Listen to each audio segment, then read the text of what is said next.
کاکەجان چیت کرد؟ بێغەم بە ئەوە لە دوای مە خۆ بزر نەکردیا؟ کولێ دەگەڕێم بزربی بخۆم دەزانم کو چارەسەری دەکەم. ئەی بە قوربان بم کاکەجان، ئێ چ بگەیشتە مەتار؟ مەتار هەی غەریب وەڵڵا قسەکەت ڕاست دەرچوو ناسە مەتاری خیانەتت لێ دەکا.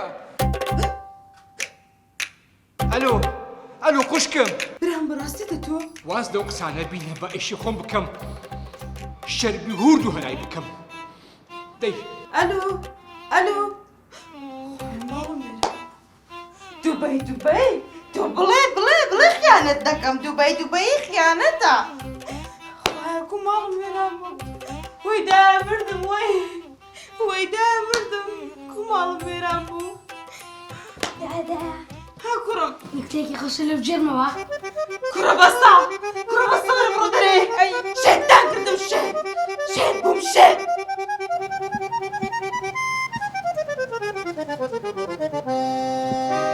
الو اخي زيدان مرحبا حال زين حبيبي اشكر شنو سفر دبي رفض ليش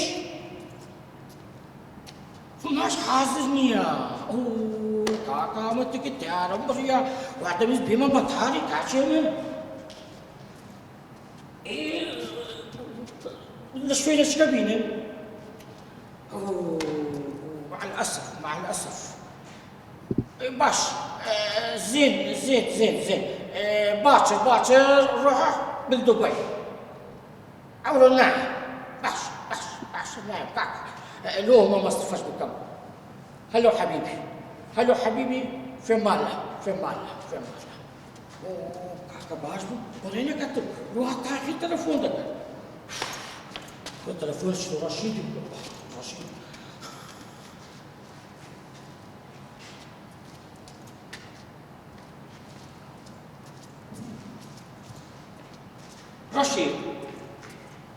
كاكو هو تو قد كم قلتوا لا دفتركينيا ساعة شدي يبدا بالإعادة قد كان الساعة كده حفتا ورقة نبو تو هاد حفتا ما قلتوا ولا مولا كيما بس والله خبرك بدبي كاكا وطازة زيادات تلفوني قلت ماش معك حازلني قلت أرومي مع دبي أنا والله مزوع ديما دكاني خد في ناوي ده كده حفظ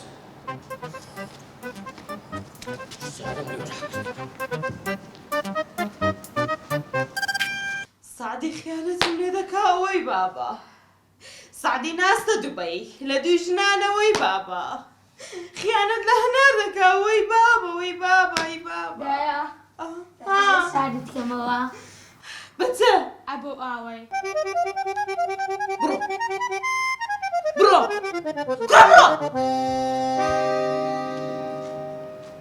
ئەوەش گاڵتەمان پێ دەکا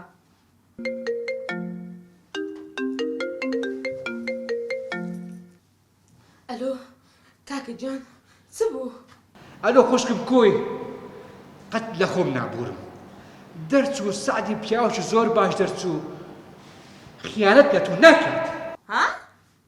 کاکە تۆ تاوێ چ دەڵێی؟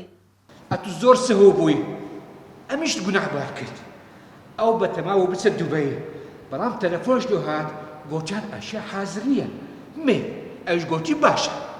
کورکاکە تو چ دەڵێی؟ ئێستا لەکوێی؟ ئەمە لە مۆڕە چیمە سعدی لێ هاتە ئێرە قەردی وەربگریتەوە. کوڕکاکە من بۆ خۆم شەوێ گوێم لێ بوو دەیوت ڕوحەکەم دڵەکەم بە قوربانت بم دوایش وتی ڕەشیدە. ئەوزە زیانەکەم چییە؟ ئەو وشەیە لە بۆ بچیاوە لە بۆ ئافرەتانش بەکاردێت. یعنی خیانەتم لێ ناکا؟